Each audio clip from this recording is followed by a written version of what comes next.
Assalamualaikum warahmatullahi wabarakatuh. Baiklah, pada kesempatan kali ini saya akan menjelaskan materi mengenai Keynes dan post-Keynes. Sebelum saya menjelaskan materi lebih dalam, izinkan saya untuk memperkenalkan diri terlebih dahulu. Perkenalkan, nama saya Arum Larasati dengan NIM 01021382328177 Kampus Palembang. Baiklah, yang pertama saya akan menjelaskan mengenai teori Keynes. Nah, teori Keynes ini sendiri dikembangkan oleh John Maynard Keynes dengan teori revolusi efektif. Saya akan menjelaskan latar belakang kenapa terjadi teori Keynes ini sendiri. Sebelum teori Keynes, tentunya itu ada teori ekonomi klasik yang dominan menganut pandangan laissez-faire dan hukum Say atau Say Law yang menyatakan bahwa penawaran akan menciptakan permintaannya sendiri. Nah, para ekonom klasik percaya bahwa mekanisme pasar seperti penyesuaian harga dan upah akan secara otomatis membawa perekonomian kembali ke tingkat full employment atau kesempatan penuh kerja. Namun, depresi besar pada tahun 1929 sampai 1939 membantah keyakinan ini dengan adanya Great Depression atau depresi besar, yaitu kemerosotan ekonomi global terparah yang pernah dialami dunia modern. Nah, penyebab dari depresi besar ini sendiri yaitu ketimpangan ekonomi. Pertumbuhan pesat di era 1920-an dinikmati tidak merata. Selanjutnya, spekulasi dan utang berlebihan. Banyak investor membeli saham secara kredit. Saat pasar turun, mereka bangkrut dan bank kehilangan uang. Selanjutnya, kebijakan moneter yang keliru. Federal Reserve atau Bank Sentral Amerika Serikat memperburuk krisis dengan menaikkan suku bunga dan memperketat pasokan uang. Selanjutnya, kegagalan sistem perbankan. Kepanikan publik memicu bank run atau penarikan dana serempak menyebabkan ribuan bank kolaps. Selanjutnya, perang dagang global. AS memperlakukan tarif Smoot-Hawley pada 1930 yang memicu pembalasan dan mematikan perdagangan internasional. Standar emas. Sistem moneter yang kaku ini mempercepat penyebaran krisis dari AS ke seluruh dunia. Dan yang terakhir yaitu bencana alam. Kekeringan parah menciptakan dust bowl atau mangkuk debu yang menggusur sekitar 2,5 juta orang dari lahan pertanian di Amerika Serikat bagian tengah. Nah, fenomena-fenomena itulah yang menyebabkan titik tolak pemikiran Keynes ini terjadi. Maka dari itu, berkembanglah teori Keynes ini tadi.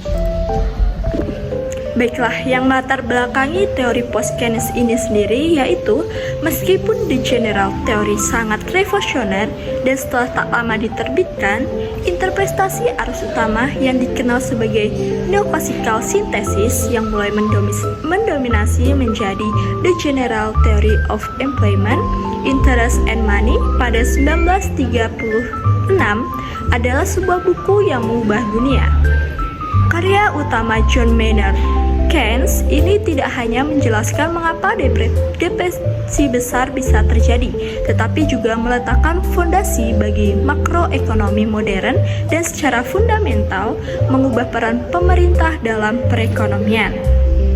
Karya ini sering disebut sebagai revolusi pemikiran ekonomi atau revolusi Keynesian karena berhasil membalikkan teori ekonomi klasik yang sebelumnya mendominasi dan mendorong investasi negara sebagai solusi atas krisis.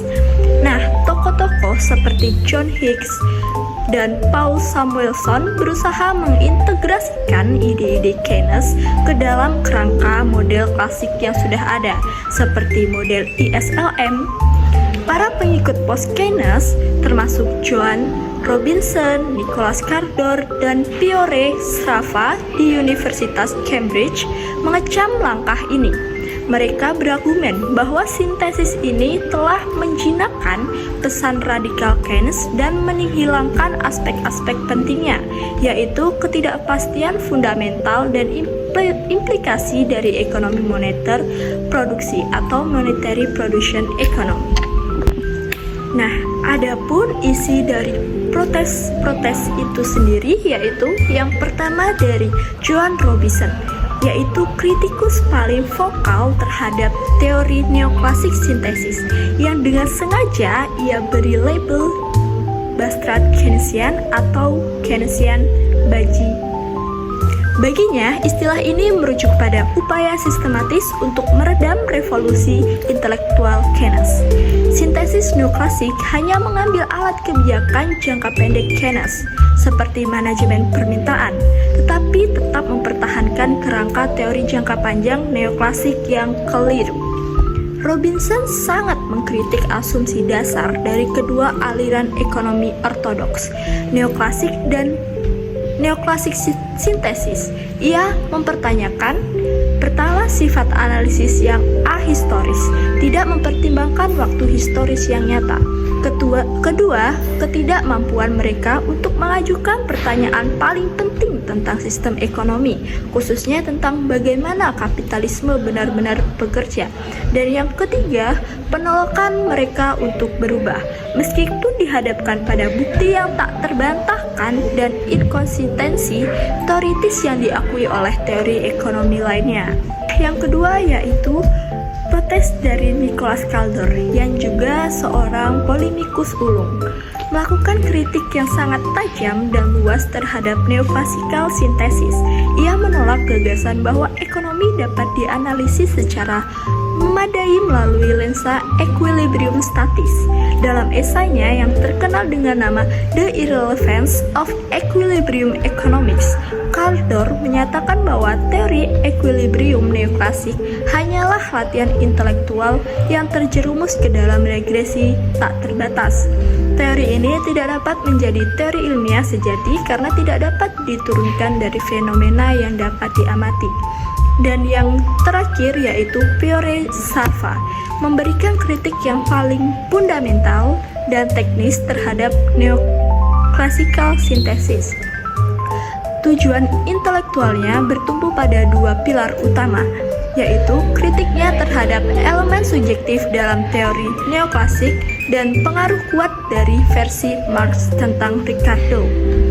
Karya momentumnya Production of Commodity by Means of Commodities pada 1960 menyediakan sebuah kerangka teori nilai dan distribusi alternatif yang sama sekali tidak tergantung pada konsep utilitas marginal atau penawaran dan permintaan. Ia menunjukkan bahwa tingkat upah dan tingkat keuntungan dapat ditentukan secara bersamaan dari kondisi produksi tanpa perlu mengacu pada preferensi konsumen. Dengan ini, Strava meruntuhkan fondasi teori nilai subjektif neoklasik. Itulah yang melatar belakangi terjadinya teori post-Keynes. Baiklah, yang selanjutnya saya akan menjelaskan tentang fokus teori dari teori Keynes dan teori post-Keynes. Yang pertama yaitu teori Keynes. Keynes menuangkan gagasannya dalam karya momentual yang telah saya jelaskan secara singkat di awal, yaitu The General Theory of Employment, Interest, and Money yang diterbitkan pada tahun 1936. Inti dari revolusi pemikirannya adalah yang pertama, permintaan efektif adalah kuncinya.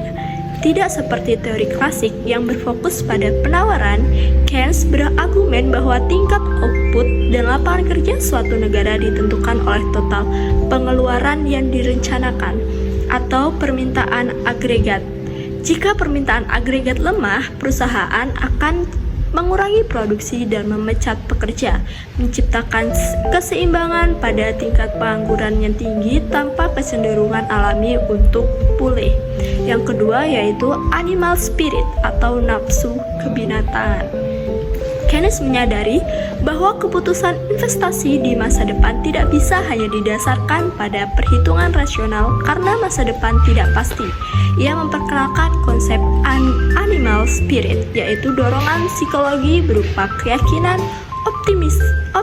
optimisme atau pesimisme spontan yang mendorong para pelaku bisnis untuk bertindak. Dan yang ketiga yaitu peran krusial pemerintah. Karena pasar tidak memiliki kemampuan untuk menyembuhkan dirinya sendiri dari resesi, Keynes menyerukan peran aktif pemerintah untuk mengelola pola permintaan agregat. Saat sektor swasta lesu, pemerintah harus meningkatkan belanjanya atau defisit anggaran. Dan juga bisa juga dengan menurunkan pajak untuk menyuntikkan daya beli ke dalam ekonomi, memutuskan siklus resesi dan mendorong pemulihan.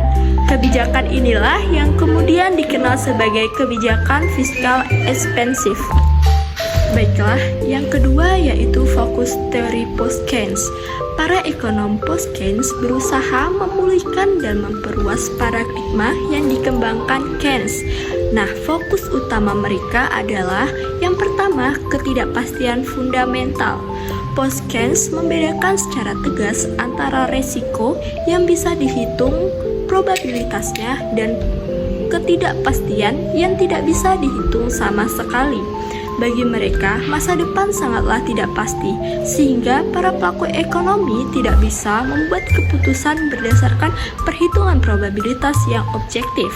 Akibatnya, institusi, konvensi sosial, dan likuiditas uang tunai menjadi sangat penting sebagai cara untuk menghadapi ketidakpastian ini. Yang kedua yaitu uang endogen atau endogenous money. Ini adalah kritik langsung terhadap teori kuantitas uang. Post-Keynes berpendapat bahwa jumlah uang beredar tidak ditentukan secara eksternal oleh bank sentral atau eksogen. Sebaliknya, uang diciptakan dari dalam sistem ekonomi itu sendiri, yaitu endogen oleh bank komersial saat mereka memberikan pinjaman. Bank sentral memang bisa mempengaruhi suku bunga, tetapi pada akhirnya banklah yang merespon permintaan kredit dari sektor bisnis dan rumah tangga yang pada gilirannya didorong oleh animal spirit dan ketidakpastian. Yang ketiga yaitu hipotesis ketidakpastian keuangan atau financial instability hypothesis yang dikembangkan oleh murid Keynes yaitu Hyman Minsky.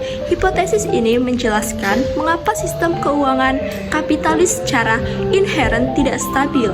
Minsky berargumen bahwa periode stabilitas ekonomi yang panjang justru akan mendorong para pelaku usaha untuk mengambil resiko yang lebih besar, sehingga sistem menjadi semakin rapuh atau financial fragility.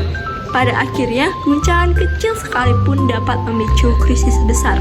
Hipotesis ini menjadi sangat terkenal setelah krisis finansial global pada 2008 yang dengan sempurna menggambarkan siklus euforia yang dilandai utang yang dijelaskan oleh Minsky. Nah, yang terakhir saya akan menjelaskan relevansi dari kedua teori tadi yaitu Keynes dan post-Keynes pada dunia saat ini. Jauh dari sekadar pemikiran sejarah, baik Keynes maupun post-Keynes menawarkan alat analisis yang sangat relevan untuk memahami tantangan ekonomi pada abad ke-21. Yang pertama yaitu pemikiran Keynes. Relevansinya paling nyata yaitu pada krisis finansial global 2008 dan pandemi COVID-19 memaksa para pembuat kebijakan di seluruh dunia untuk meninggalkan dogma pasar bebas dan kembali menggunakan senjata Keynes. Stimulasi fiskal besar-besaran, paket bantuan, belanja infrastruktur, intensif pajak yang digulirkan adalah wujud nyata dari manajemen permintaan agregat yang diprasaksi Keynes. Ide Keynes tentang peran pemerintah sebagai spender of last resort, pembelajar terakhir saat sektor swasta gagal telah menjadi arus utama kebijakan kontrasiklis. Dan yang kedua yaitu pemikiran post-Keynes. Kontribusinya lebih bersifat struktural dan analitis, yaitu hipotesis ketidakpastian keuangan Minsky menjadi lensa utama untuk memahami akar dari krisis 2008 dan bagaimana sektor keuangan tidak diregulasi dapat membahayakan perekonomian global. Selain itu, fokus mereka adalah distribusi pendapatan, memberikan wawasan kritis tentang fenomena seperti stagnasi upah, peningkatan ketimpangan, dan potensi konflik sosial ekonomi. Perdebatan tentang model pertumbuhan yang digerakkan oleh upah versus laba banyak diilhami oleh kerangka pikiran post-Keynes. Di Indonesia sendiri, pendekatan post-Keynes telah digunakan untuk mengkritisi kebijakan makroekonomi ortodoks dan menawarkan alternatif untuk mengatasi masalah pengangguran dan pertumbuhan yang terhambat permintaan. Nah, itulah tadi mengenai teori Keynes ataupun post-Keynes, yaitu dari latar belakang, fokus utama, dan juga relevansi yang saya pahami. Sekian pemaparan dari saya mengenai teori Keynes dan post-Keynes. Jika terdapat salah kata ataupun perbuatan, saya minta maaf. Saya akhiri. Wassalamualaikum warahmatullahi wabarakatuh.